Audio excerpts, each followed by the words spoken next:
Welcome to Budapest. Are we recording this? Yes. Okay, cool. I didn't know. I was like, why don't we leave this until we record this? I wouldn't. I was really recording this. My gosh, it's so Finally, interesting I to me. Yes. Yes, that red button right there. Okay, Record. cool. Yes. Hi. Yes.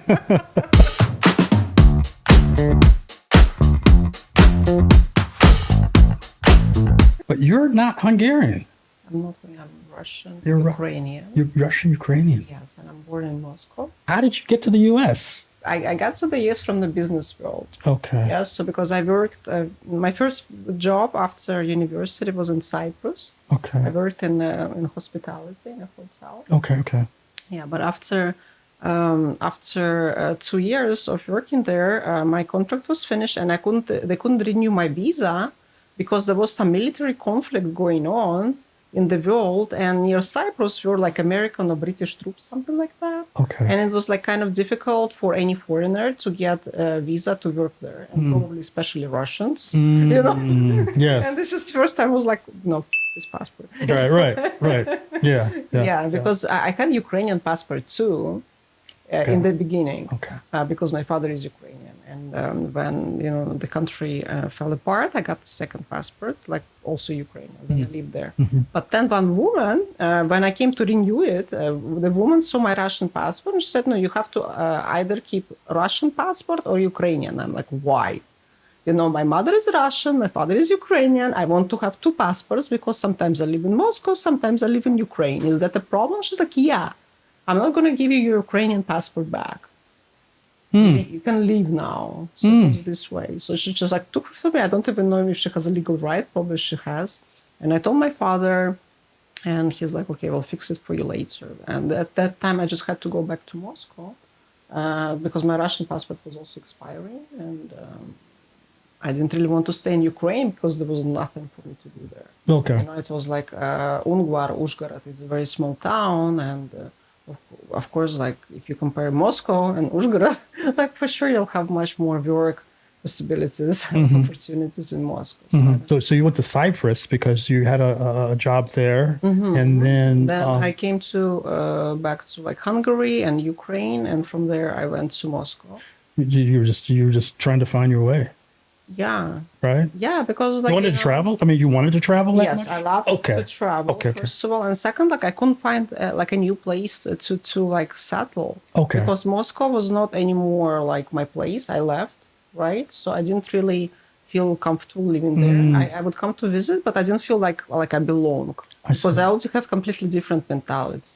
Like I basically I was into like pop culture and MTV culture and Beavis and Butthead, Nirvana already by that time. Nirvana, And yes. in Russia it was like like a different type of like life, and it's just like we're like simple. When a person starts traveling, he starts like growing up, maturing. You start 100%. like thinking differently, and the people who stay there, they still have like they do the same thing all their lives. So it's a completely type of person, So now, like, I'm basically not in touch almost with any of my friends because they're different. They already had like children, and they work in the same job all their lives. They stay in the same city all their lives. Most of them are like that. The same people from Moscow and from Ukraine with whom like I was growing up with. They're all completely different. I'm the only one like that, But I think in Western part of the world, there are more people like me, like women and men, who are like already like older, but they still haven't settled. They don't have families. They're just still looking for our way, How did you have this already in you to see the world a little differently and want to see internationally what's happening, or were you exposed to that by someone that came into your life? Actually, I was like this from the beginning. I think because like when I was growing up, my hobbies were I was writing novels, I was writing poems, I was making music on piano. I had like electric piano. Really? Yeah. At what age? At like 8. No. Yeah, 8. Like Wow. I was doing these things. Writing? And, I don't know when people learn how to write. I know, Maybe but later. but you said writing novels. Yeah, You were writing. later. So it was before the age of 15. Really? Yeah, so I was doing all that. Oh my goodness. Yeah, because my father is a professor, and my also mom, she's has a PhD, but in economics. But still, they were very like they were reading books, always full of books, everywhere. And I was listening to, like we had audiobooks on this vinyls. Yeah, reel to Vinyls. reel. Yes. Yeah, Yes. yeah. They, And the tapes. yes. Tape Cassettes, recorders. So we tapes. had all that. like also all the like kids books I was listening, and all type of books which were like. So I loved reading. Wow. And then I started writing. Wow. And also I was sewing garments because my grandmother taught me. She was like sewing for me because we didn't have like fashion in Russia. We didn't have a lot of shops Okay. when communism was there. So my grandmother, she was waiting clothes for me fully. And she taught me, and I was making for my dolls, then I was making something for me, so yeah, it was I was very creative when I was a child, and I liked this type of fun. And but like later when I came to Hungary, I didn't have anyone with whom to share, and so I kind of became like very different. I was very like introverted, maybe. Yeah, introverted. Okay. I became very introverted. I was very like I was not really like a happy child. Okay. Yeah, and then I started going to clubs, trying drugs, alcohol, smoking, cigarettes, all the stuff that kids do when they're not happy, when they cannot express themselves. Because my parents were very far from me, both of them. Okay. My father spent most of his time in Ukraine because he had a business there. My mom was in Budapest with me because she wouldn't live in Ukraine. She wanted to live in Budapest, I see. Yeah. And my father had a lover there and a second family, and he already had a child there. And me and my mom, we didn't know, but of course he was like there, like fully satisfied. My mom was not happy. When he was coming, they were fighting, and my mom was not happy, and she couldn't like realize what's going in my life because she was upset with her life. So she was like already like hiding all the feelings inside of her and not like really like understanding what's going on with me. And I was the same way because I saw what's going on with my parents, and I'm alone. I can't speak Russian to anyone in the whole like world. And then there were no mobile phones. Right. So unfortunately, so I had to write letters to my friends and put them in the envelopes and send them in the post office. So yeah, so it was hard time for me, and that's why like all this, things happened, the bullying and blah, blah. So yeah, it was kind of hard for me, and that's why later I had to study psychology to understand like why I'm so unhappy.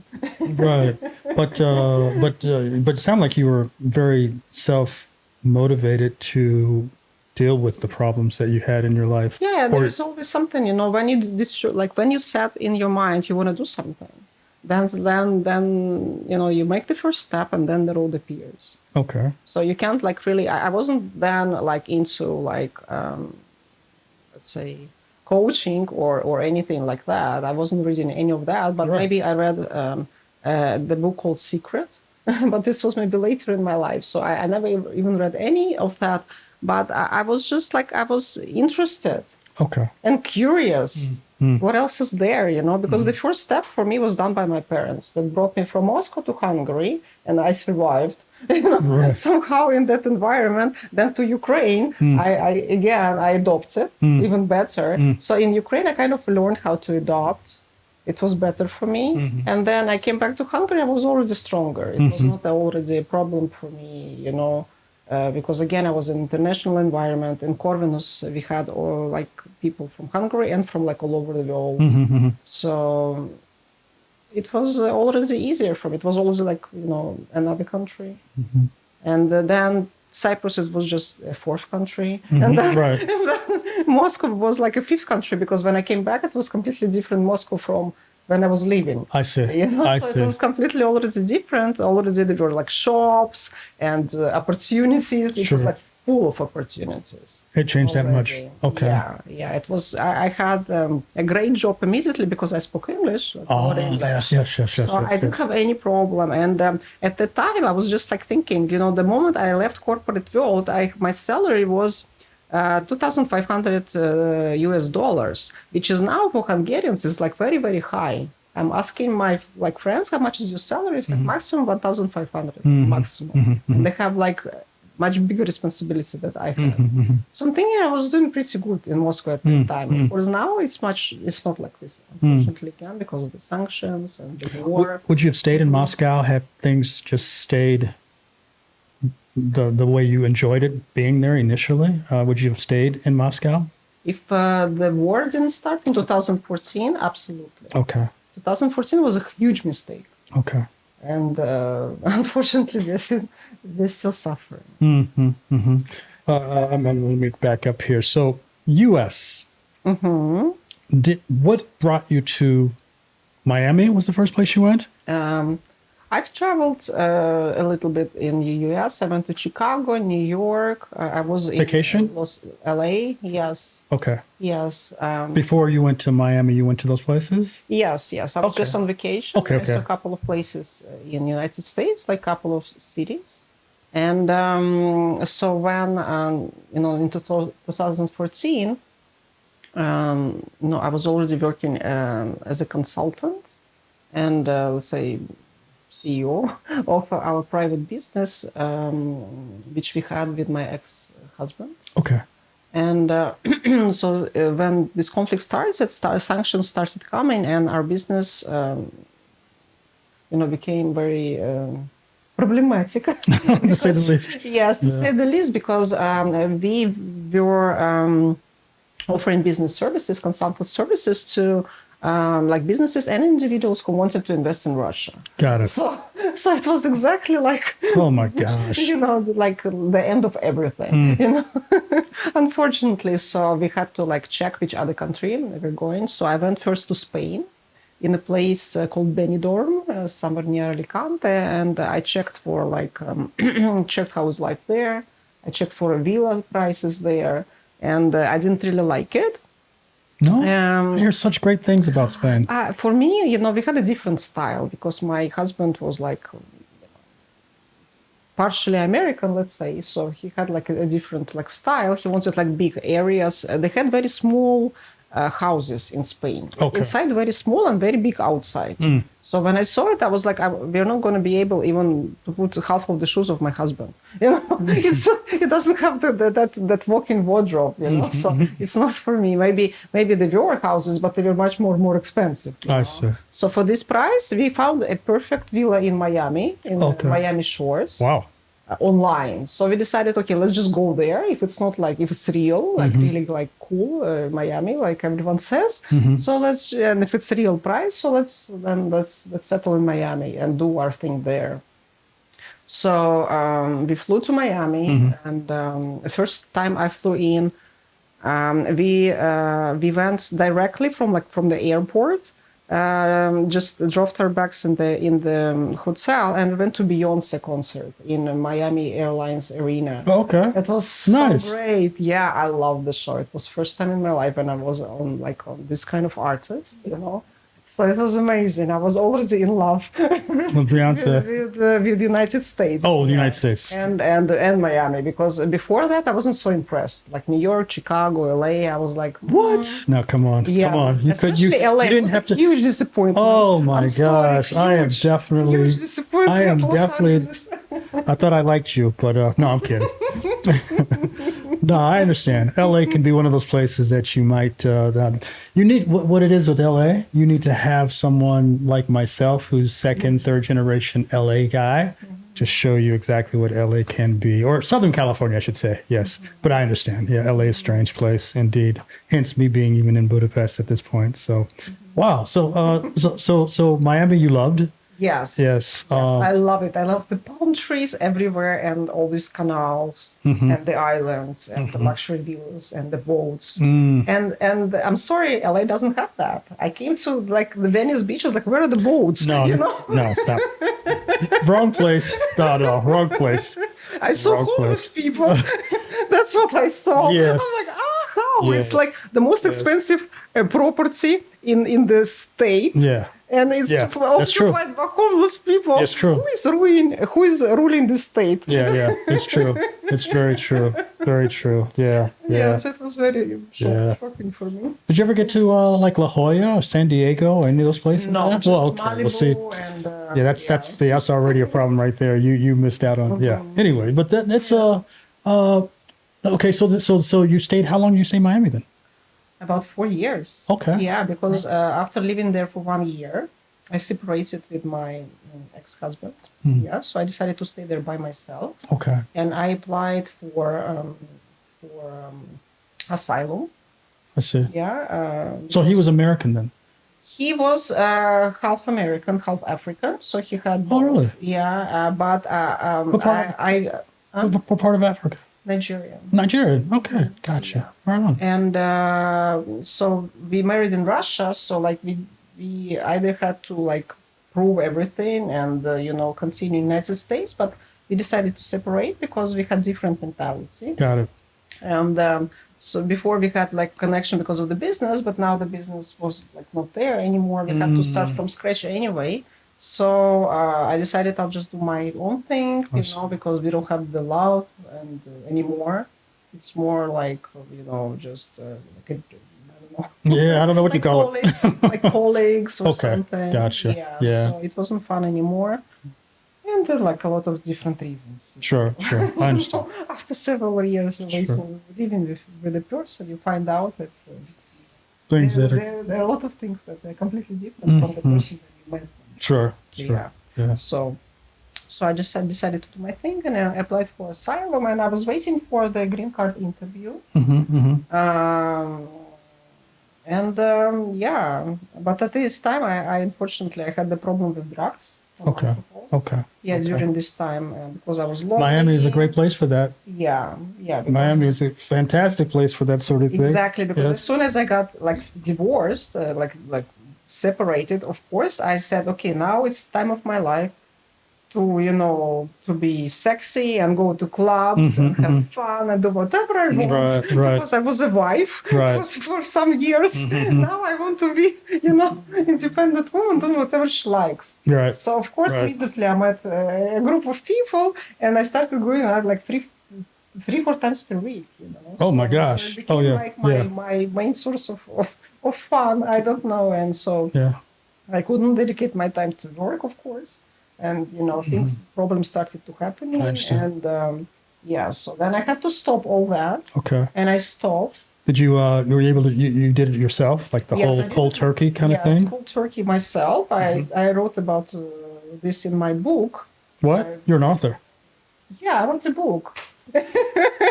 Get out of here! You make me sick. I published it on Amazon. I published it on Amazon in January. Okay. Yeah, it's called Mind Shift to Recovery. Okay. Oh, well, we'll get to that. We could just do it so many. Wow. I find out people from Europe, and I jump Europe altogether, especially Central and Eastern Europe, so multifaceted. Like really a lot of knowledge, like language knowledge, intellectual, historic knowledge, all of these elements that, I don't know, in the U.S., I'd never even had this mindset, of being like even caring about history or caring about these things. Having a second language, Spanish was what taught in our schools, but nobody ever took it seriously.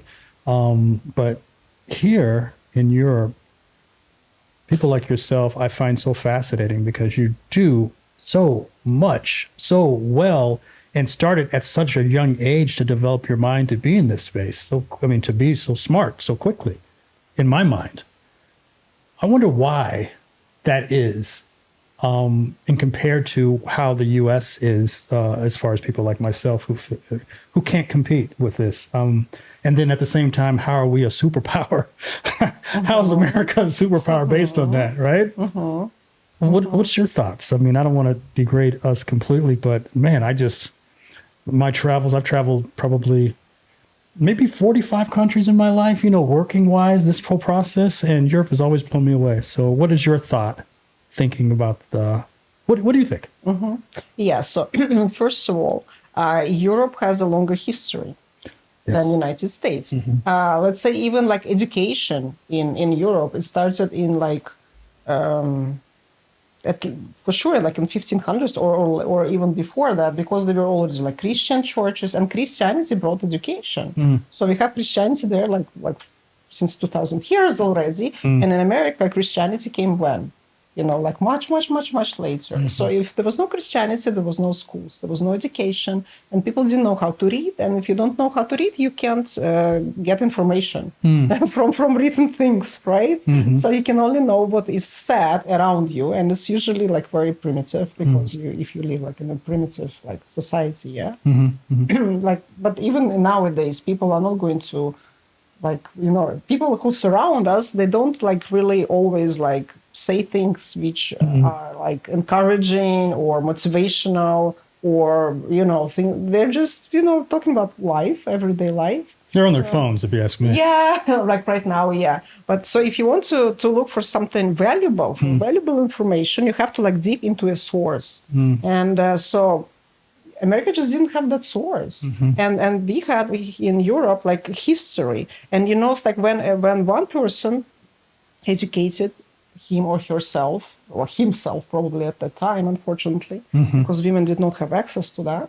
So the person educated himself, he will educate his woman, his children. So his children will grow up already a little bit educated, comparing to zero in the United States. If you live in a forest and you're, Indian or how you call them? Yes, Native American. Yeah, Native American. Yeah, so you don't have that, so of course. And if you're taken from Africa and brought into slavery, no one is going to teach you how to read, only how to do your task. Well, no, it was illegal for us to read actually back then. Huh? It was illegal for slaves to even read. Oh my God. So like like stupid things like that. So of course you don't have that. And when you have let's say three generations of educated people, you start calling them intelligence. Like in Russian, we'll call this, we have this slice of society, intelligentsia. So it's like intelligent people if it's a third generation with education, like some kind of high education. Because it's really, it's like every other thing, it gets stored in our like DNA or something. We don't know how it works. It's just this way. So for me, like my father was a professor and my grandmother was a professor. So I'm always like intelligent. That's why I'm not like other people who don't have that. Let's say my friend, her mother was a chef. So she's great in cooking, but she's not going to be like intellectually there, because intellect is not only about like doing what you do and you're good at it. You can be perfect at one thing, but she doesn't have the mindset to think about everything like me. And I can think about anything because I've seen everything in the world. So it's a different type of mindset. And one is good for one thing and another is good for another thing. And yeah. So that makes me think, so when you were in Miami and you said you were having like drug issues, right? And you got deep into that. Do you think that was kind of a way to, because of everything that you've done, being like very structured in your life, with school and your parents the way they are, and just the mindset that you've had up to that point, that when you were in Miami, finally had a chance to be yourself as opposed to having a partner with you now, that it was just a release point for you to just say, look, I want to be me. I just want to be free. I just want to have a mindset that's free, not have to think about anything, but just enjoy life, being that might have been the first time you ever really felt like it was just you enjoying life. Absolutely, yes. Because and I'm sorry to say this, but ecstasy helped me to kind of uncover or like discover the part of me which I didn't know was there, and it's related to sexuality. I understand. And I know that I'm not the only one, because the person who was giving me the ecstasy, he was like, let's say, a dealer, right? But he was also an artist. He drew amazing paintings. He was from Dominican Republic. So he was a very intellectual dealer. And he chose to do this because, first of all, it's profitable. And second, it makes people happy. And I completely understand him, So, and he was like really taking care of his like clients, So Like I wish these things, like if this were legal, he would be like a very profitable businessman. I understand. But it's not legal. And why drugs are not legal? They told me the other day, very interesting point of view. If they will try to legalize the drugs, the price of the drugs will drop. Yes. Just like marijuana in the U.S. Marijuana in the U.S., that it was illegal for a long time. California, they've now legalized it, Colorado, a few other places. And now those prices have now dipped a great deal, Yeah, I agree. 100%. Yeah, and marijuana is still like you have to grow, etc. But all the synthetic drugs like cocaine, ecstasy, it's chemicals. You don't need to invest so much in the production. So of course they're like much cheaper. Even cocaine, it's like obviously cheaper. But by the time it's delivered from Colombia to like Amsterdam, and from Amsterdam to I don't know where in Europe, then the dealer has to cut it with baking soda or whatever they're doing. Of course, what we get in the end is going to be like product, and it's going to be like overpriced. But if everything was like legalized, then the prices will drop, and all those people who are now like getting like corruption, like the bribes, like the policemen and the government, blah, blah, blah, they would stop having this source of income. That's why no one is really interested in legalizing drug trade. Well, I would counter that. I agree to some point, it's a point of view. It's not my point. No, I understand. I understand. I believe that there is some truth in that, but I also believe that like if you have, like for instance, the cocoa leaf and all that stuff, there's a certain location that is big in, and if say the cocoa leaf was legalized to be able to make, then that country would have an advantage of exporting that and getting, say, American dollars or European dollars or what have you in their space at a much faster rate, much legal rate, which actually brings more power to their system. So on a global scale, there might be issues of, cocaine. Let's not just talk about cocaine. Let's talk about weed, something that's like that's less. If it's based on the region, you don't want certain regions to have more power based on wherever they're at, as opposed to the region that you're in currently, kind of thing. I think that might be a twist on that. But interesting enough, I tried ecstasy the first time in Las Vegas. I'm in my 30s, right? Already did the music business, already traveled, came to Europe, went to a party with a good friend of mine I've known for probably 30, 40 years. And I had never done drugs, like never. I didn't even start drinking alcohol till I was 28, right? Very good for you. It just kind of happened that way, right? So I just didn't do anything. I didn't smoke nothing.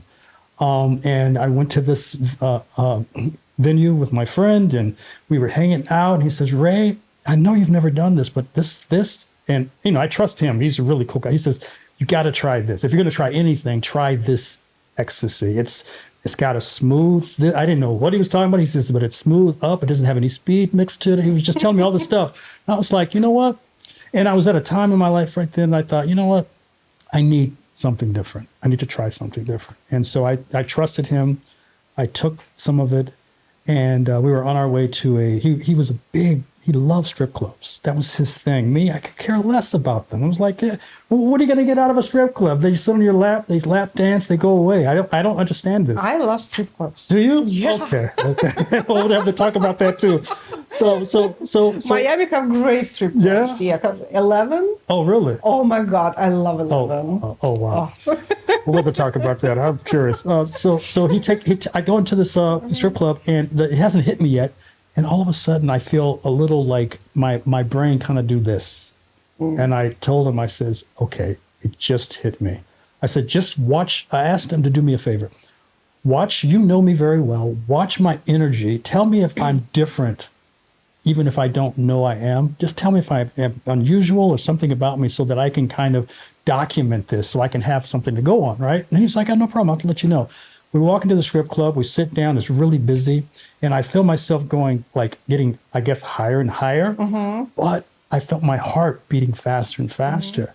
And I kept there got to a point where I was like, oh no, something's wrong here.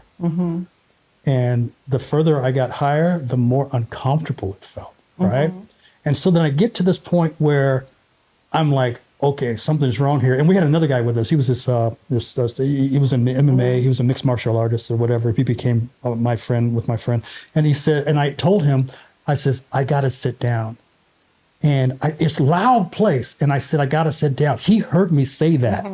Immediately moved all these people out of the way, pulled up a chair and says, sit here. And I sat down and I went and I thought, okay, I'm not dying in this club right now. This is what I'm thinking. Oh my God. And then How much did you take? I just took like a half. A half. Yeah. Yeah, but yeah. it could be strong. Maybe you should start with a quarter. Well, no, I realized though that because my body was so virgin, like I hadn't taken anything, like zero, that when it hit me like that, it just was a shock to my system.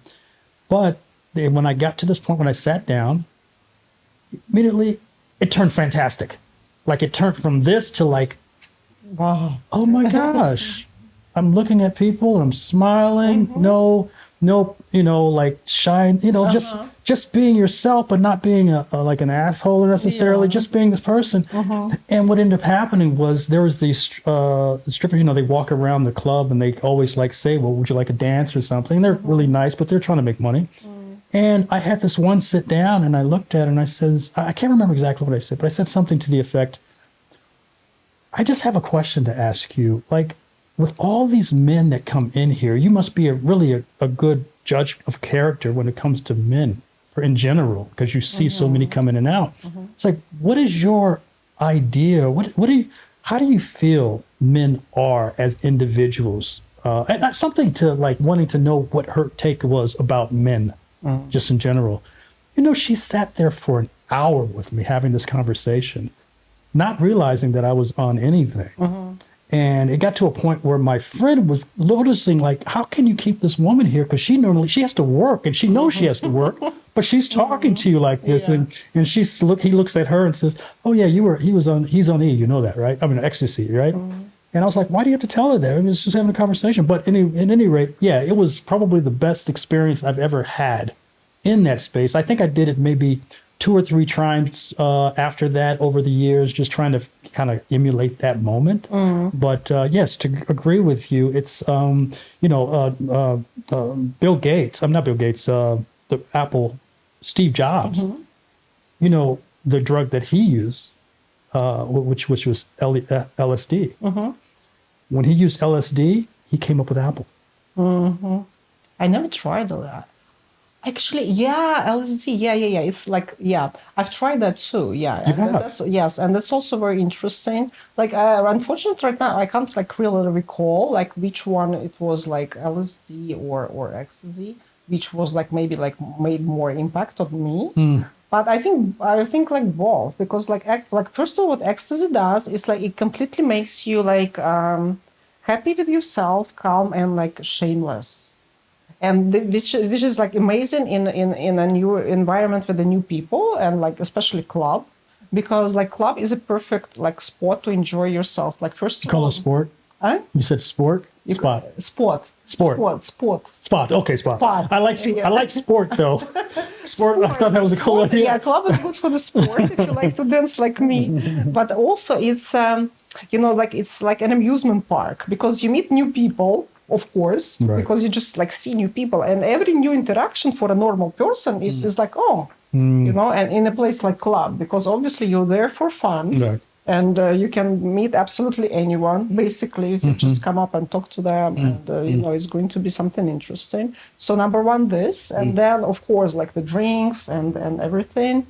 Then just like everyone's like dressing up sexy and open. And last but not least, the music, because of course in a club they invest like millions into a great sound system, and you will never have this experience anywhere outside. So this music, when it's like boo, boo, boo, and you're like all this, that's also an experience. So it's really like a club is an amusement park. So if you do it like right, then it's going to be amazing. But a lot of people come to this space with the problems. Still, they cannot like fully like be relaxed. Yeah, and come to meet someone. No, I'm shy. What they gonna? They're still in the like normal mode, like in the corporate or in the academic or whatever, where you have boundaries and discipline. Right. and regulations and all these formalities. So all these boundaries are like still in the head. And when the person comes to the club, most of them cannot relax. That's why they need to drink. But if you take the ecstasy, you don't lose your senses, because when you're drunk, it's completely different. It's just like relaxes you basically. Yeah. And but still, a lot of people, when they get relaxed, they come aggressive. Sure. Yeah, this type of thing. Ecstasy never happens. No one ever gets aggressive on ecstasy. So it just modifies your behavior in a pleasant way. Yeah. That's why it was very popular in the beginning for ADHD. So it was subscribed for ADHD, and it's still subscribed for ADHD. Yeah. And it really works. Interesting. Yeah. No, sorry, I said ADHD. That was PTSD. PTSD, yeah. I was thinking about the other drug that used to happen. It's Adderall, right? So I don't know. PTSD is post-traumatic stress disorder. So people who are suffering from stress, especially from a war, or being like kidnapped, or being in this kind of environment, like a terrible environment. It was they are treated with ecstasy because it makes them forget the painful past and concentrate on the pleasant of now. They're treated with this. Yeah, they're Where? Well, still some clinics, even in the United States. Interesting. Yeah, of course. Yeah, you can read about it in my book. I think I wrote about that. I wrote about all the type of drugs. Interesting. Yeah. Okay. Yeah, hallucination. You're an authority of this, my dear. I spent like 3 months just researching the drugs, researching the world, like let's say, situation, and I was shocked how drugs are they're popular everywhere, of course, but how like a lot of countries that just don't have any information about drugs. I see. And even in the United States, although there is like an opioid crisis. Right, yeah. So unfortunately, the opioids, the like fake opioids are the number one cause of death in the United States and Canada. For people from age 10 to 50. So from 10, so people kids, take it in schools and they die, And a lot of people don't need it because opioids is for the pain, basically. But what people are looking for, especially kids, is for like new experiences. And and like LSD and ecstasy, it's available and it doesn't kill people, but people are uneducated what each drug does about the benefits and about the disadvantages, because every drug has been developed by a scientist and a medical worker, more or less. I see. And usually first time the drug was developed is to solve a problem. Right. LSD was known for that, actually. Cocaine, everything, ecstasy, I don't know, everything. Yeah. Everything that was, every single drug was a pharmaceutical developed by a pharmacist, right? And some made it through and some didn't, right? Because now the pharmacies are like making money on others that are like, right? Yeah, so they just modify them. Right. And they start prescription and whatever. But everything is still there, Gotcha, yeah. Everything is still there. They just decided that this is going to be the way it works, That's why some drugs are legal. But although I heard they want to legalize cocaine in the Netherlands. Really? Yeah, I heard about it. That's what they're trying to do? Yeah. Oh, interesting. Oh, yeah, nice. I'm thinking like the same should be. I should listen to me saying nice. Like No, nice. Like I'm not an advocate, but I mean, I don't know. What I think that the only way to stop the pandemic of drug abuse is to legalize them. I see. Yeah. It's the same with, like, let's say, alcohol. No one is producing legal alcohol because it's been like centuries of governments fighting. And why? People were dying because of bad alcohol, and now people are dying because of bad drugs. So if you legalize the drugs and you start selling them, the price will drop, but you will save half of the population of your country, especially United States. I've been on a radio show. It's called Teen Sport Radio. It's from Santa Barbara. Yeah. Great place. Yeah, so I've been working with this radio show for a couple of months when I just finished writing my book about the drugs. And this lady who is the host of the show, Erica, she reached out to me and she said, okay, please come and talk about this and like about your experience with drugs, how you resolve the problem, what you would advise to the kids, and talk about your book. Because we have here in Santa Barbara, from our team of 6 people, 3 parents lost their children to fentanyl last year. So it's like half of Santa Barbara kids died already because of fentanyl, which is coming from Mexico border, which is coming like China, Mexico, all this stuff. And no one is really saying anything. What do you mean half the children? Really, like... Not half. I mean, A good percentage. But if you calculate it, like... Kids that are using drugs. Half of them probably are. Nobody, unfortunately, even if you try to, and you're American, if you try to get the statistics, you will probably not get it. But people just telling me, tell me, we have 6 hosts, 3 of us lost our children. That's incredible. That's terrible. That's tragic. That's And people are just saying like the whole like streets died in Santa Barbara. No. That's what they told me. They're from Santa Barbara. No. Yeah. Okay. Yeah, it's really that bad. Well, I hate to hear. I mean, have you been to Santa Barbara? No, I've never been to Santa Barbara. No, but this is what I heard. And I'm thinking the only way to fix this problem is to legalize it. Because it's going to continue. And they also told me, like one lady said, her mother came to Santa Barbara like in 60s. And she was already a heroin addict. So it's like a third wave of addiction. So first it was heroin in the 60s, then it was crack, cocaine. In the 80s or 90s, now it's fentanyl. So it's not going to stop unless you fix this problem once and for all. Yeah. Well, that's a tough ask, especially in the U.S. My gosh, it's like there's so many moving parts there. But it makes sense. I mean, I do think that. Look. Cigarettes are legal, alcohol is legal, things that the government can control in that space is, and there's some items like marijuana, for instance, that's just become somewhat legal, vaping, and it's not even in every state still. Yeah. It's still just minor. So yeah, that's a wild ask. I had no idea you were an author, and this is your space of expertise in that. Wow. So did you? So when you were in Miami, did you leave Miami just to kind of get away from that energy of? I think so. I left Miami because I was already like been there, done that. Okay. Yeah, because I first I was exploring, let's say, the business opportunities. I saw it so because a lot of times people took money from me and they didn't fulfill the contract. Yeah, so a lot of money with bad contractors, and I said it was like number one problem in Miami is bad contractors. I heard the same problem in Hungary. Okay. Yeah, the same thing.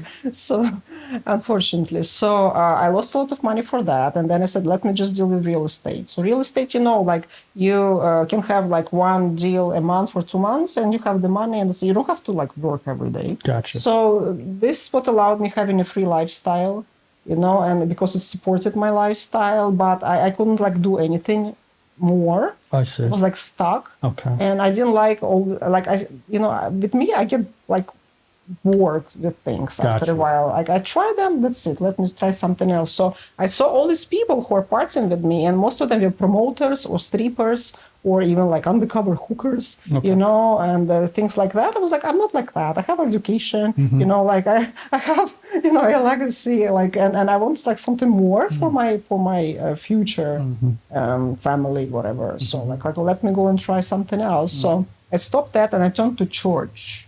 Church? Yes. I turned to church. I started working with churches. Yes, churches, because it was like another...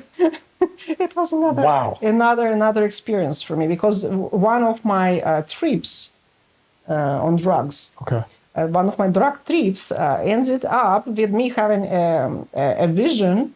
I don't know, I still cannot say if I was like Moses who saw something or it was only in my head, but no one has the proof. Moses also didn't have the proof, right? But people somehow believed him. So also in my head, I saw a vision that I died It's like I'm not in this world anymore, and I'm in some another world, and I'm already like finished this life, and I don't. That's it. And now I'm going to be judged. I'm going to be judged for my life, and I'm going to go like somewhere else. But the thing is, I'm going to be like judged. What have you done with your life, Natali? Was asking me the universe. You were given this one beautiful life. What have you done with it? Sounds like a Baptist church. Exactly. Exactly. So and this I started having after anyway, or maybe it was before. Let me continue. And I was there. I was like, really, like I'm such a I'm full of potential, and I haven't done anything good. You know, nothing like special or spectacular. So I was like, no, I'm not ready to die. Let me just like go back to my life. Like, please, like I started like praying on my knees. Like, please, God, let me go back to my life, and I'll try again. I'll this time I'll do better. And then like I woke up in this world, and I went back to like my home, and I was shocked. I was so afraid that this really happened. Okay. And I was like, okay, really, I need to do something. Like, let me just like find. So I started to check like different religions, because I was like an atheist at that point. I was baptized as Russian Orthodox, but I hated the Orthodox Church. I don't hate it now, because I don't hate anything. Hate is a bad feeling. Sure. But I'm like so not Orthodox. Okay. Absolutely not.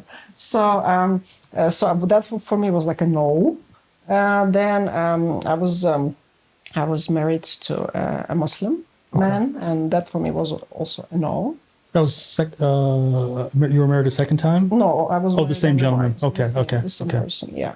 So that was a no. Then I explored even Jewish, because I thought, okay, the beginning of religion was Judaism, so let me check that. And even I went to synagogue, and I kind of hung out there. I even took one book to read, you know, and it was an interesting experience in the synagogue. And even I paid, the only thing you need to become Jewish is to pay, I think, $25. So, That's it. Online. I paid online $25, and I was supposed to come. It was in Miami, in Brickell. Right next to Brickell Plaza, there is a synagogue. And I was living in an apartment, like facing like this synagogue.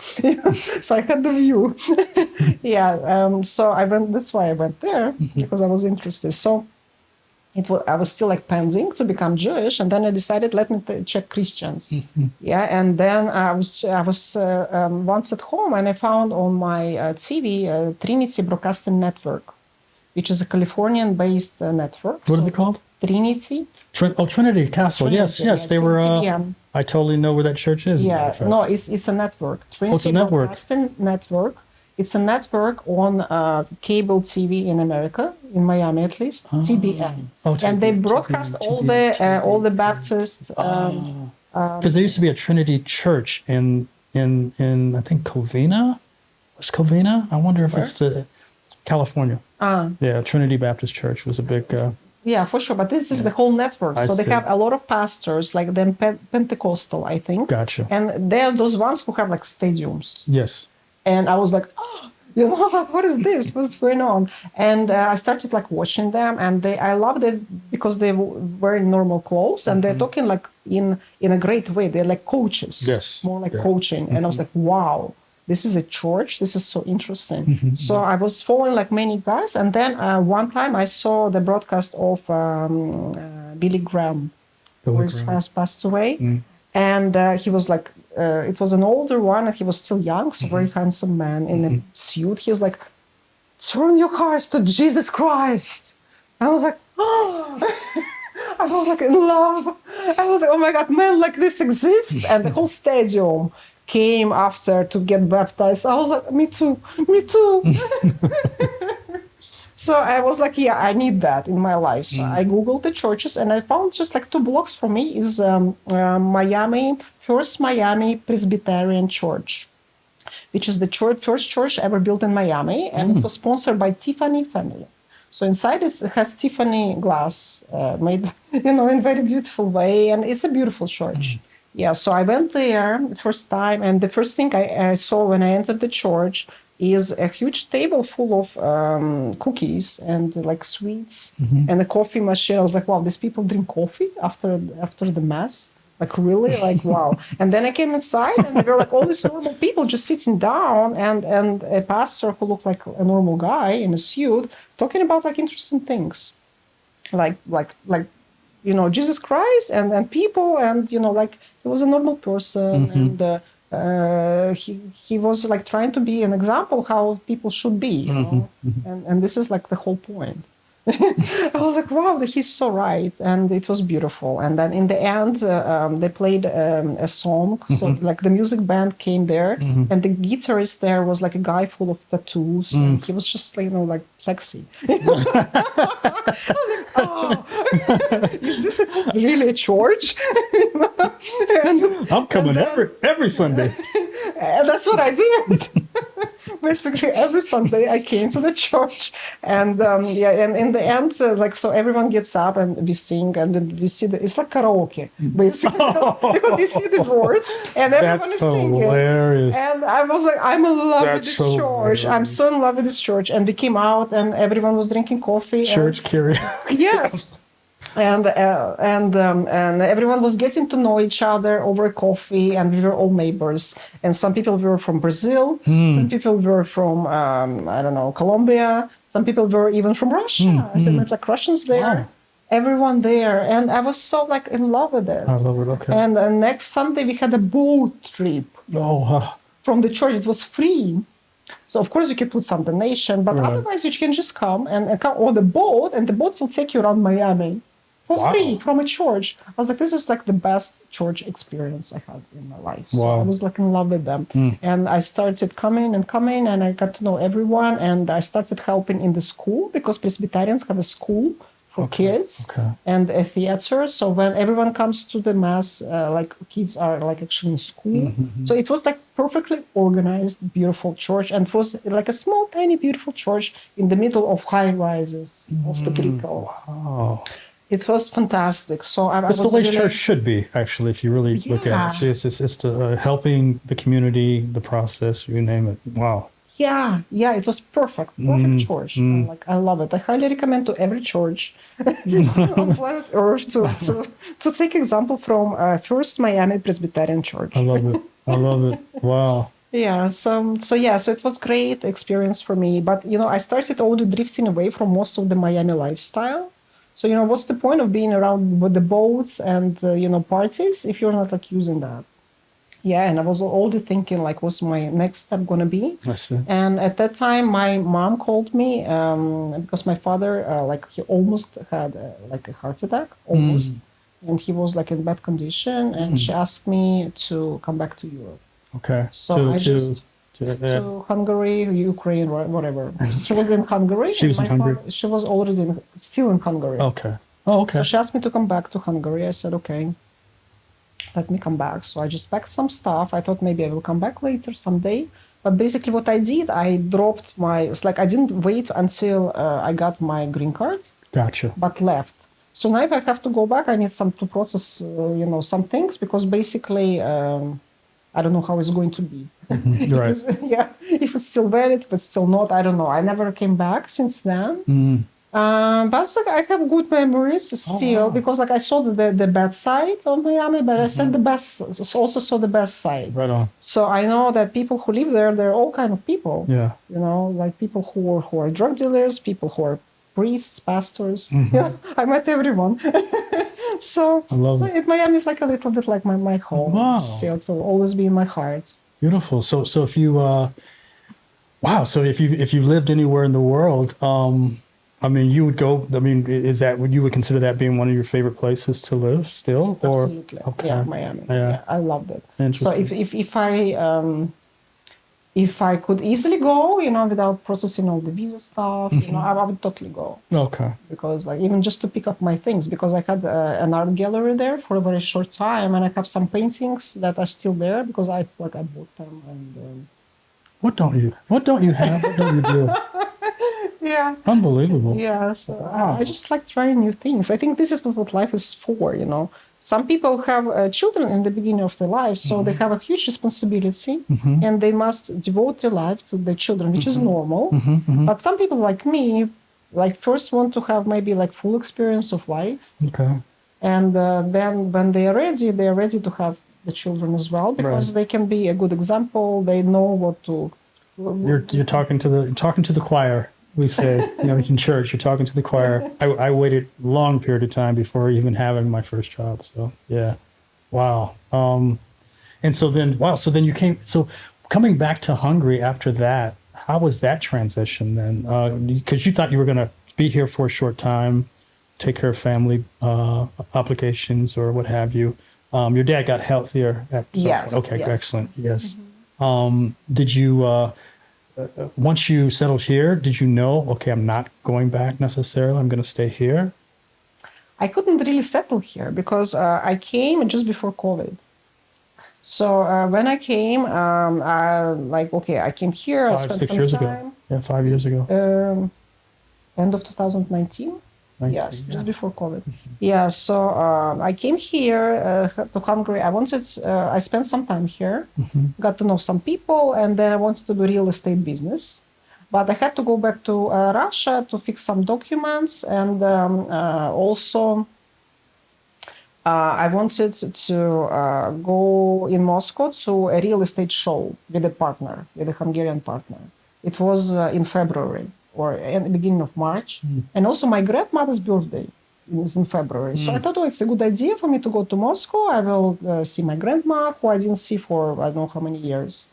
And I will be in the show, so I'll bring new clients. And, it's going to be a great deal. And so I came to Moscow with a small suitcase. And my grandmother had a birthday, and after COVID happened. So you got stuck in Moscow. So I got stuck in Moscow. The exhibition was canceled. The trade show was canceled. And I could leave, but then I realized that my grandma has dementia. Okay. And she lives alone.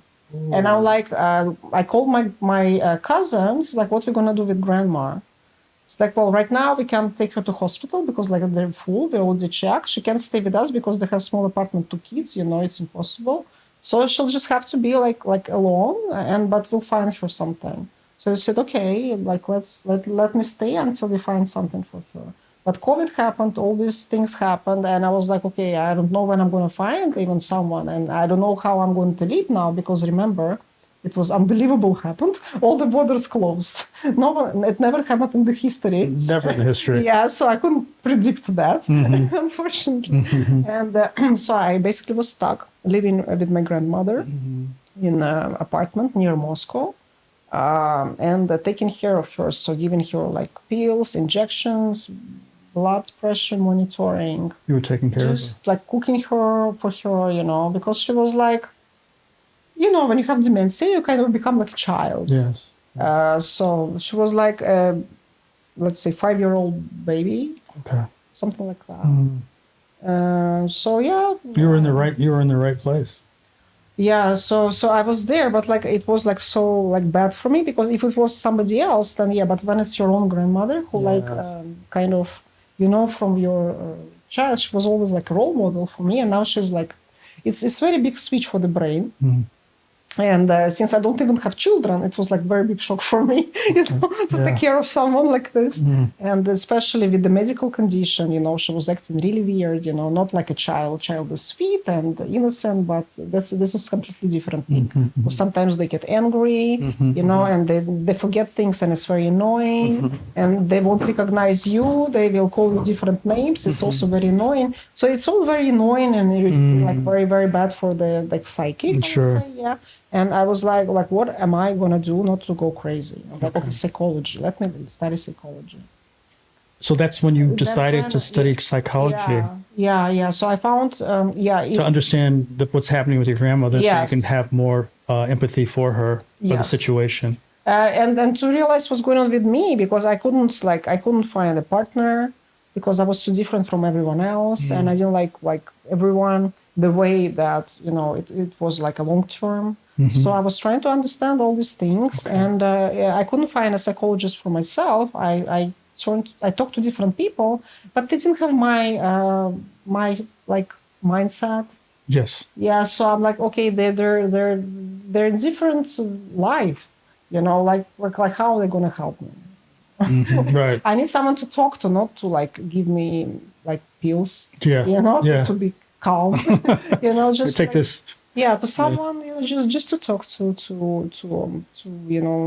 because usually when you talk to another person, you can find a decision in between the lines, just like maybe you say something and then it just echoes in my mind, like a day later, I'm like, oh yeah, this is like going to be like a clue. Okay. So I always use these things, but in Moscow I couldn't even talk to anyone because everyone there, like, it's a small town and everyone just has a normal job, or they don't have a job, they're an alcoholic. Wow. and Yeah.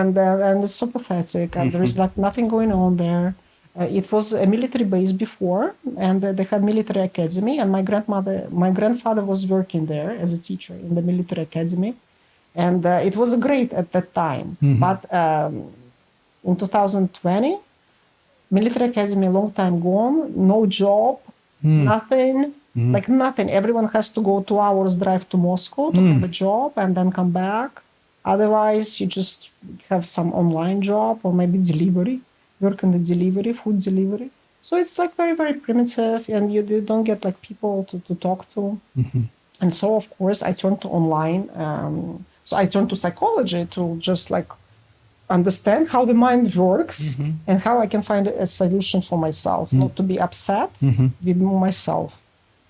Because I'm not upset because, like, I'm different. I'm not happy with interactions with people.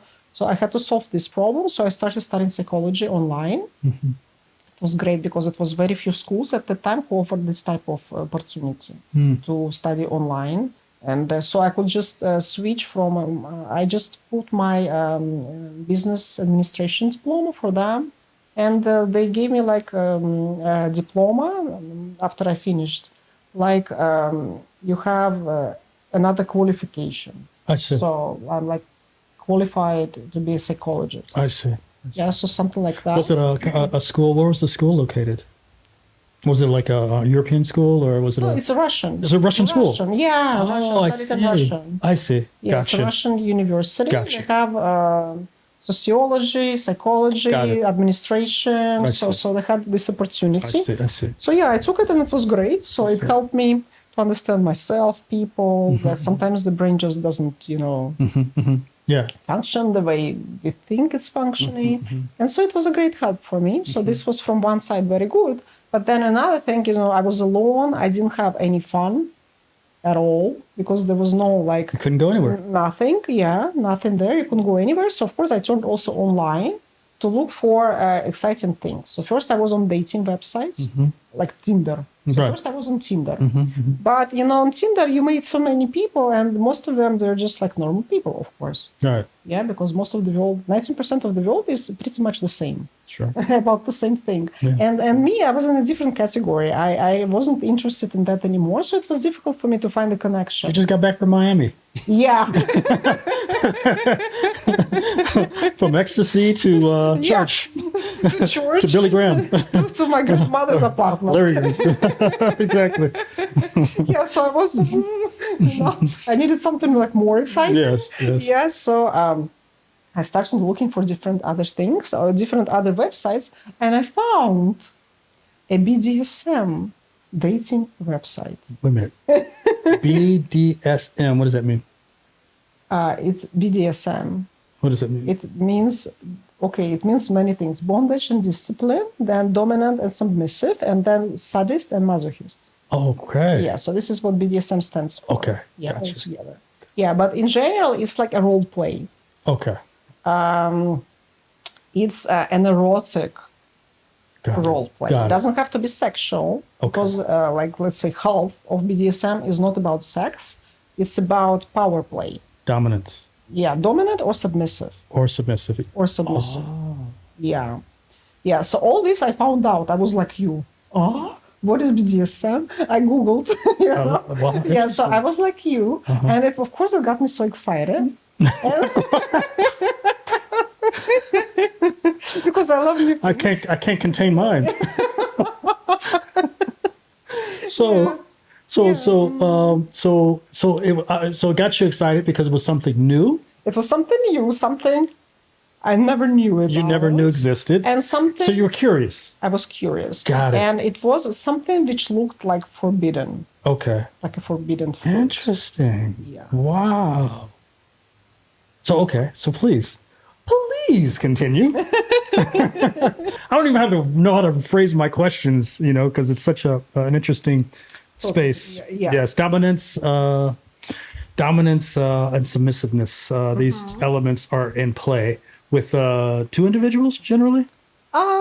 Two or more, Really, can be more. of course. Okay, gotcha. So, so what intrigued you about this? This Yeah. message? So first, I understood that this is something erotic, but it doesn't have to be like only sexual. Okay. It's more like for the mind than even for the body. Okay. So that really like interested me. Okay. Because I'm a person like my most how you said erogen, like my most like my G spot is my intellect. I understand. Totally understand. Yeah. I'm if I understand correctly, for me to be stimulated by the opposite sex for me, it's a key element for me that I am stimulated by your intellect. In other words, I have to connect here with your brain and feel you to be intelligent or just something about you intelligently that really makes me feel sexually attracted to someone, to the point where I can physically even do anything. And the opposite has always been the case as well, where I've been in rooms with, model type females, and mentally, if they're just not there, I can't. It just doesn't fit, right? I mean, it's always a force situation. So for you, you're mental. Gotcha. Okay. So this has to do with mental more than physical then? Yeah. Okay. Yeah, BDSM is mental more than physical. I see. So did you participate in this space? So first I found this website, like a dating website for BDSM. And I started reading. And just reading where people express their desires. Like, for example, like I read things that like I'm a male, let's say 30 years old. I live alone and I would like to find a dominant woman who can come over for money, and she can treat me as a dog. Or she can beat me with a stick, with a can. Or she can put me on a leash and walk me in the room, or all these type of things. Interesting. So I was like, first, it's like, this is like exciting just to read about. Right. It always like turns me on. Oh, like, really? Just to like, someone like would like to do this. It's like a private, like normally you don't know these things, right? Because normally shares this. Sure. But there you can just like people openly write it, but they don't have their name. Of course, they don't have their face. They kind of have anonymous account, but still you read this. And me, I already studied psychology, so I'm like, of course, it's even more interesting for me because what's going on in people's minds. So it's like just to read this, it was fun. And second, I'm like, okay, if it's fun reading it, then of course it's going to be fun to try. Gotcha. Yeah. And then the last thing is also like he's even offering money for this. And like this is like a perfect situation. It's like I can try something fun and get paid for it. Gotcha. Interesting. Yeah. Okay. And at this time, money became an issue for me because, like I don't have a business at all. I don't even have opportunity to work. And I'm studying. I have my grandma. So like it's going to be like interesting from every perspective. Gotcha. To try. So what? Yeah. Okay. And also I was thinking if a person wants to pay for it, it's like I don't think he can be like a serial killer or anything. Right. Yeah. Right. Because like. Sure. Yeah. I mean, it could be, but the chances are much lower when they're making payments. Yeah, sure. It looks like really he would like to play. Gotcha. Right. Gotcha. So it made me feel kind of like safe to try it. Gotcha. Yeah. Assuming that you were the dominant person in this space. Of course. Okay. I understood that I want to try to be dominant. Okay. And I've never been like a dominant, like I never realized I was dominant. Interesting. Although I was always actually, but I didn't even know there is this thing, dominant submissive. I never even looked into it. I just had always a problem with men because I am like very like direct. And if I want something, I would say. If I don't like something, I would correct it. So, and men would, most of them would kind of like get maybe even frustrated that I'm telling them what to do. So let me clarify this. Let me get to the point myself. So that means like behind closed doors in the bedroom, for instance, if you and your partner together, were you dominant in that space as well? Were you in control in that space? I mostly was submissive in that part. Really? All my life. Okay. Yeah. So, but did you enjoy being submissive?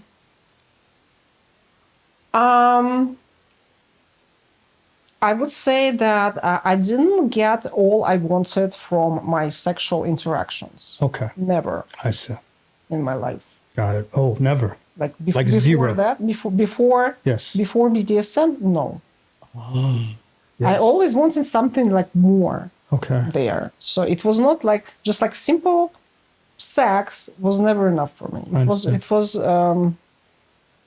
just not enough. It was not the whole package. I see. But I didn't know how to spice it up. Like, for example, when I was married, I wanted to spice up our relationship with my ex-husband, and he was very, very conservative because he was like a faithful Muslim. He would do Ramadan and things like that, and he would pray to Quran like almost like every day, mornings and all this type of things. So for him, sex with his wife was something which is probably not approved, like the fun sex. I see. So probably the sex was more like for procreation purpose. I see. So and I tried because I wanted more. And I tried, but all the time he was like tired or not in the mood. So it really like turned me down as a woman. I started feeling unattractive. I see. And this also like made me, I wouldn't want to find another man because for me it was like not my worldview. So like my grandmother always was with one man. My mother was always with one man. And I never saw them like, I thought cheating is for men, women should be faithful. So, and I was faithful. So I was frustrated because I was not, so I started like buying like, vibrators and things because I was a woman. So I started looking into this. I started watching porn, because I had more. And I started watching like bizarre porn, like things like this, just because I needed more excitement. I understand. Yeah. In my life, and my husband wasn't there supplying that for you, sure. Yeah, at all. And especially I got frustrated when I found out that he was cheating on me. And once even I found a USB stick in his pocket and I played it, and it was a video of him other girl. And I'm like, he's other girls, and I'm not on the list. Right. This is like unfair, and I'm the wife. Yeah. Like, what is all this about? It's interesting how certain men have this mindset of like, they have the desire to have their wife in this certain space, right? But but the energy that they want to do, they tend to do it someplace else. Why would people separate those out, right? I think because they somehow have a mindset or like a framework which is obviously passed through another generation. Okay. That woman is your wife is for your children and the household, so she has this purpose. And if you want to explore and have like crazy fantasies, it's better not with her because she must be like a pure, which is I think complete. Whoever has this mentality, like stop, don't use it anymore because your wife is unhappy, most probably. But I don't know because some women don't need sex. Gotcha. Yeah. Yeah. again, which is also like surprised me. I'm not one of those women at all. So I had so in my relationship with my ex, it was a problem, you know. So like I was like kind of always had an undersupply of this like satisfaction I understand. in that part, and which made me very unhappy as a woman, and I couldn't express myself as a woman. I was like shy. I was shy of my appearance. I was like introverted, and like I wouldn't go out. I wouldn't have fun. Just just like be very contained and do these things privately. I see. Yeah, like watch porn, like play with toys, whatever. Yeah, and when I went, I was like, okay, I must do something. So I was Googling things, how to make a man happy. And I found in Moscow there was a course, like a job. A what? A job? Yeah. Yeah, a course. Oh, course. Yeah. Oh, okay. Job course. Gotcha. I thought you said, it sounded like you said horse. I was like, okay, so you tried everything, I guess. Oh my God. Oh my God. Okay. All right. No, a course. Okay, got it. Course. Gotcha. Understand. Course for a job. Sure. So a woman was making an advertisement. If you want to make your husband happy, like you must know how to give him a good job, and you must pay €100, and I will teach you. So I paid, and I went to the course. It was like a normal room for presentations, and all these girls sitting there, and our teacher was sitting there with a dildo, and she was just showing us how to give a good. I even secretly recorded this video. Secretly. Secretly? Secretly. Because you're not supposed to make video recordings because it's a woman sucking a dildo. Oh, never mind this. I'm just looking at my phone right now. Yeah, I secretly recorded because I thought I will forget. I will need to train more at home. You know?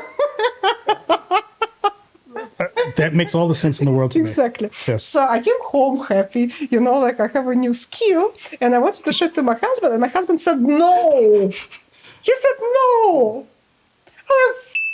Yeah. It's like, now I'm out of instruments. Yeah. I don't know what else to do. What he was actually saying, no, not you. That's what he was saying. Yeah. That's what he was saying, because I'm sure, because if he was doing the other thing, he was not saying no to whatever else is out there. So he didn't want that attached to you, which is unfortunate because, wow. Okay. All right. Yeah. So you decided to participate in this this space. So your first, say, client, what was that like? Yeah, the first client, he was very interesting. Were you nervous going in, by the way? I should. Of course. Okay. So the process. I had like a couple of shots of cognac. Because I was very nervous, of course. Of course, I was nervous about everything, but at the same time, I was very excited. And when it's COVID, lockdown, nothing is going on. It's like it's wow. Yeah. To do something like this. So yes, I came.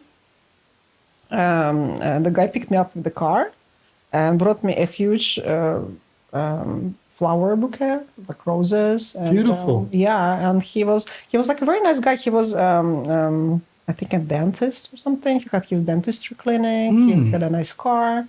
He had a daughter. He was divorced, but he just wanted this to try this BDSM experience. Interesting. Yeah, and was it his first time as well? No, he was a regular, and but just of course everyone who is there, they want also new experiences, and they always look for new girls because of course much more men there than women. Very few women, and very, very few dominant women. Very few. Interesting. Yeah, so like a beautiful woman who is dominant is like a diamond. Everyone wants her. Yeah, because it's very few. And most women also who are in this business, they do it for money. They don't have the mentality. Got it. But people always feel it because, you feel it if it's just a fake for you or you're really excited. Right. And the thing about me, which makes me different, is like I'm really excited. Right. Because I like crazy things, That's why I became psychologist, because I like crazy people. Yeah. So I'm also crazy. You're a good crazy. You're an awesome crazy. So Yeah, so it was a very, very good experience. So we went with him to a hotel. It was a very nice hotel.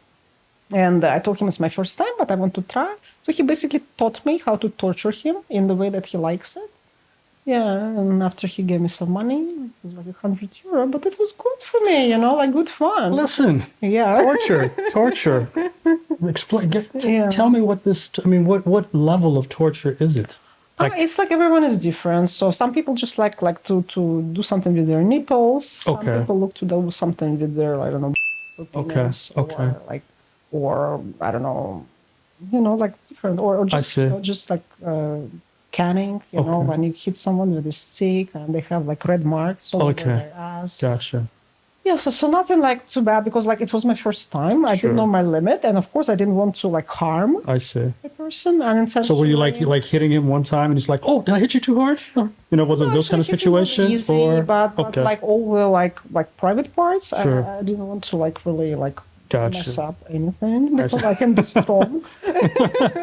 Yeah, so it was like a light form, Okay. but it was like a good it was pleasant. experience. I see. It was a good experience, and the thing I liked the most about it that I was I was in control of the whole situation, and it was first time in my kind of interaction with a man when I was in control of the situation, and that made me feel very powerful because in my past I had some negative experience.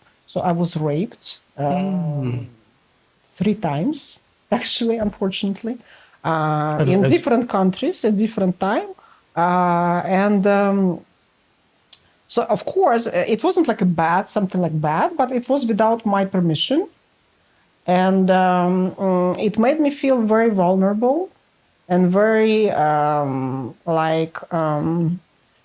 it had like mixed feeling, but I didn't have like a good feeling about after that, and I was very. Like with man, I couldn't just be relaxed because I was always like thinking, like, what if he wants to take advantage of me? I see. Yeah, so I was always like very reserved, and it wasn't easy for me. And before that BDSM experience, I was staying very long time like away from man. So basically, from the time when I started going to church in Miami until that summer of COVID, I didn't have like sexual interactions with anyone, including myself. I was like a nun. Let's completely staying away from all this. So because I was thinking like if it's not going to be like a pleasurable for me, like it's better not to do it at all. Yeah. But then after this like almost 2 years, I realized that I started having crazy fantasies in my head, and I'm ready for like to try like anything. I'm even ready to be raped right now, just because I'm missing something. Sure. I understand. Something in my life. And then I realized, okay, it's not normal.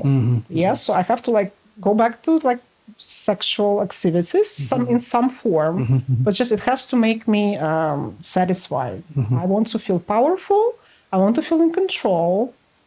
And this is the dominance, the dominant role, which is a part of BDSM. So it was like perfectly fit for me. Perfectly. And when I found this, I was like, oh, this is exactly what I was missing in my life. I need to learn to be more dominant. It's exactly the opposite of what I had to learn all my life, because I had to submit to my teachers, to my parents, to my husband, my boyfriend, my boss, everyone, my clients, whatever. Like all my life, I had to submit to like everyone, especially men. And now I have to learn how to be otherwise. It's going to be a journey for me, but this is exactly where I'm going because this is where my true personality is. So this is how it started for me. Interesting. So through that process, you actually, the first thing that popped in my mind, did that gentleman become a regular client? Yeah. Okay, he did. Okay. And then did that generally happen in that space where most of the people that you encountered in that, men that you encountered, did they become in that space? And would you say between 0 and 10, was it, did it change, did it add more to your life personally after experiencing that as well? Absolutely. Okay, I see. Absolutely. And what major way would you say it contributed to your life, even currently, the way you are now, having that experience?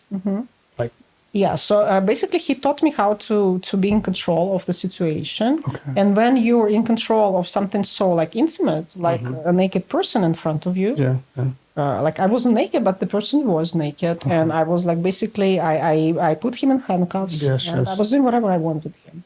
Yeah, and he was like suffering but enjoying, and he loved it. And so it gave me a lot of confidence. Just for doing that, I understand. because it's first time in my life I was in full control, and I realized that I can be in full control, and other people enjoy when I'm in control. It's just like before, I met the wrong people. I met the understand. people who want to be in control, but I don't want to be controlled. I want to be myself in control. I see. So I realized, okay, this is my problem all my life, that I'm a dominant, but I was attracted to dominant men for a wrong reason, because this was my worldview, that the man had to dominate. But in reality, I'm a different creature. I see.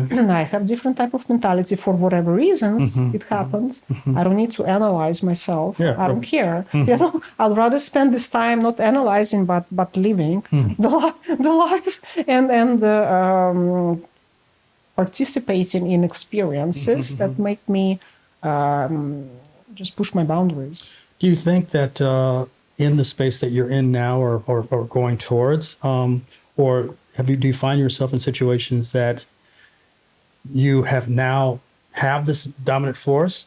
Are you able to still have some level of submission in that space, or do you think that it's not in your character any longer and you can't, or it's at no level of it? No, I cannot. I don't want to be. So a lot of time people ask me, or like, you know, but to be in a submissive role, but I can't. No, I mean not in a controlled environment where you're getting paid, but more so just in relationship. Like say, you know, I mean, someone says, no, I want to do that for you, you know, or a man wants to do something for you, or have some level of dominance in a moment, not necessarily throughout the whole lifestyle, throughout the whole relationship. But are you able to, do you think that because you have been so submissive for so long in your life, that you don't want to ever let that be a part of your life any longer, with, like, say, another man that you want to be with, or a future relationship, or whatever in your life? Do you think that there's a balance, or do you think that it's just completely submission? Actually, no. There is no such thing as complete submission, because even if a person is submissive in the sexual way in BDSM program, let's say, yes, usually they are dominant in their life. So they usually have some kind of authority position, and that's why they're seeking the opposite. Okay. Yeah. I see. So with me, let's say if I have, like, let's say, friends or whatever dates, I don't have a problem when a man is trying to do something for me, like someone, like, you know, open the door, make the coffee, you know, the cheers, you know, or choose a place for a meeting. I don't have a problem. But if I don't, let's say, if I have another opinion, I will immediately say it. I see. Yeah. So if someone, for example, wants to meet in place A, but I think place B is more appropriate, then I will insist that we may meet in place B, or otherwise probably the meeting won't happen. Gotcha. You know, so things like this. And if I want something, I will just say I want it this way. Sure. Yeah. So if the other person is doing everything perfectly, then I let them keep on doing their thing. I see. But if something is not perfect, then Sure. I'll immediately Got it. be in control. Sure. Yeah, I understand. Because the main goal is for me to have the perfect experience. And if it can be, right?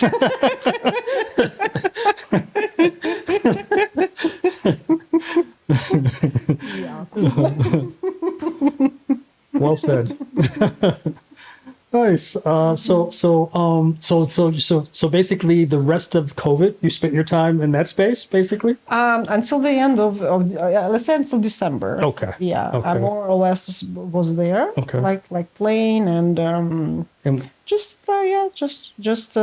Like, okay, I was taking care of my grandma, Yes, and then yes. I had this other Yes. life, you know, You're right. Exactly. where I met people, but I could only do it for a short time I see. because I couldn't leave my grandma alone. I understand. But yeah, so when I found already a woman who could replace me, I arranged everything. You know, she came to live with us for 2 weeks. I taught her how to do everything, and I checked that she's doing everything. And then, okay, I finally could leave. I come to Budapest. Oh, you came back to Budapest. Okay, Yes, gotcha. I came back to Budapest.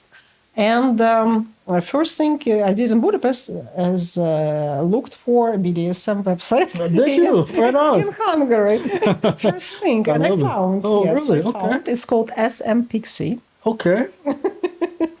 So, right on. Yeah, it's in Hungarian and English, Got it. in 2 languages. I Yeah, see. one Hungarian lady is running it. And, yeah, it's great. It's a huge website. Is it? Yeah, it has so many people there. Yeah. Is your experience here different than there, with as far as interaction goes? Just like it's more difficult for me to communicate because some people don't speak English. Got it. They only speak Hungarian. Gotcha. Then a lot of them live outside of Budapest, and it's difficult for me to arrange the meetings and everything. And but generally, it's just the same thing, even better because you know Hungarians are like have a fetish for Russian women. Really? Yeah, Hungarian men love Russian women. It's like for them, it's like something like a goddess. So it's an advantage for me. Interesting. So going from as a going to school here at a younger age and being so bullied or whatever the process happened, Exactly. you reverse back years later, come back here and I'm treated like a goddess. interesting. Isn't that interesting how life works that way? Wow. So I'm happy that I didn't give up, you know, and I found myself in a space where I can enjoy myself and be me and be happy, and you know, and right now I am so confident there that I want to make it part of my future life.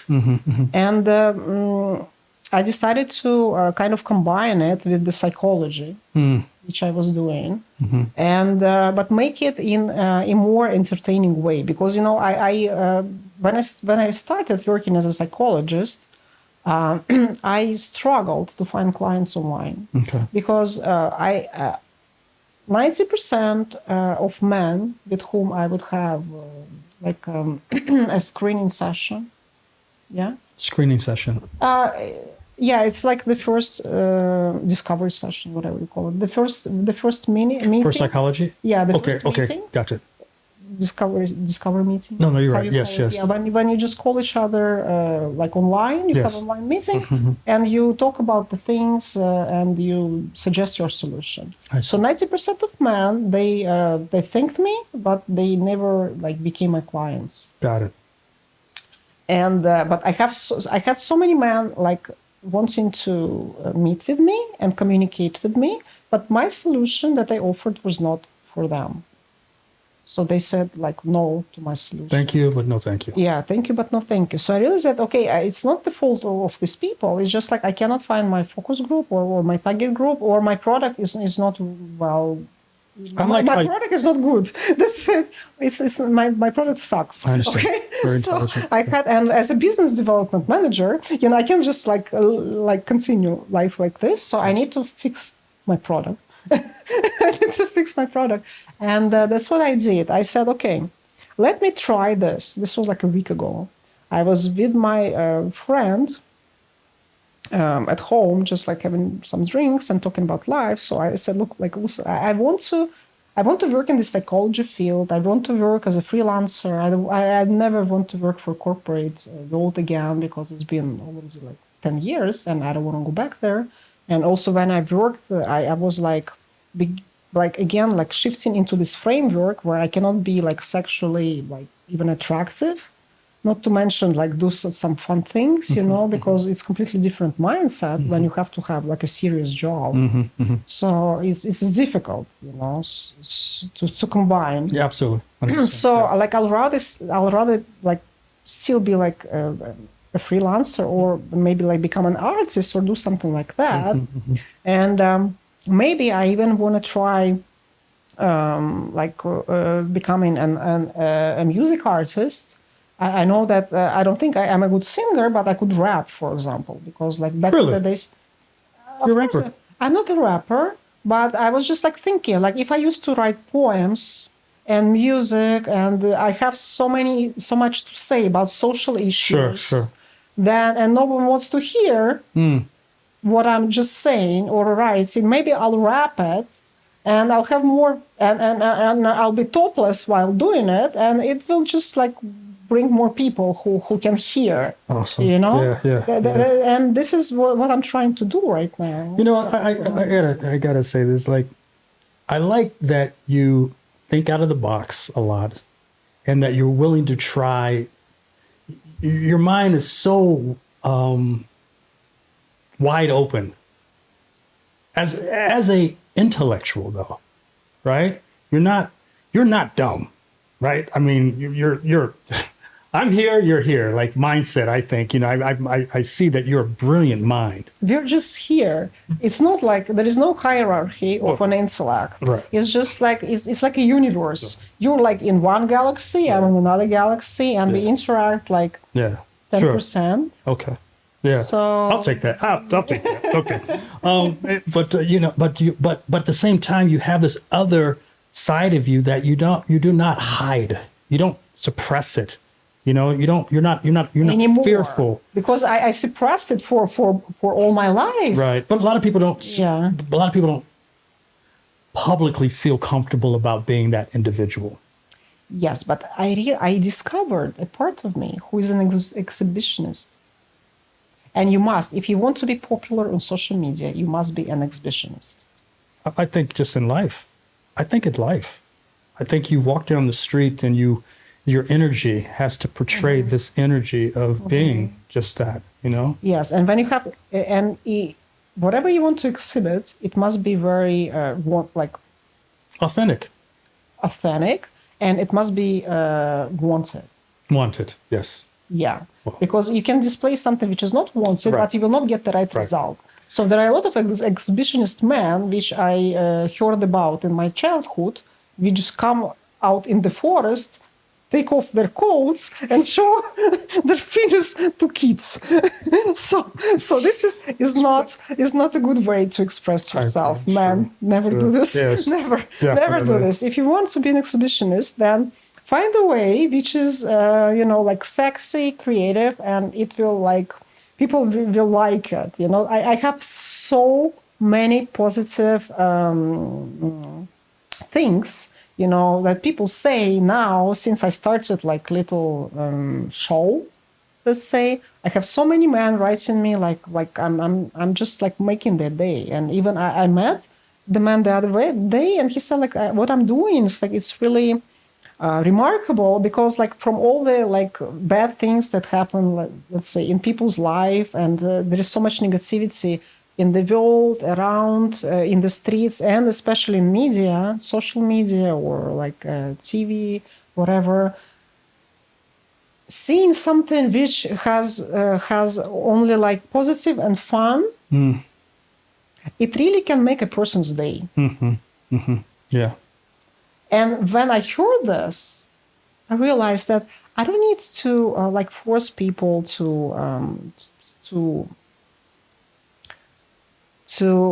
become better versions of themselves. It's not up to me. It's up to a person. If they want to become better, don't become better. As a psychologist, the best thing I can do is to make the day brighter. I understand. And this is entertainment. Yeah. Yeah. Right? Yes. So I realized that this is like an important message that I have to the world. So like not only like be free, be yourself, but also like brighten up other people's lives 100%. in a way you can. Yeah. Well, you are, just the conversation alone is a very big, bright. I see a bright light in here. Based on the conversation, because it's two bright lights.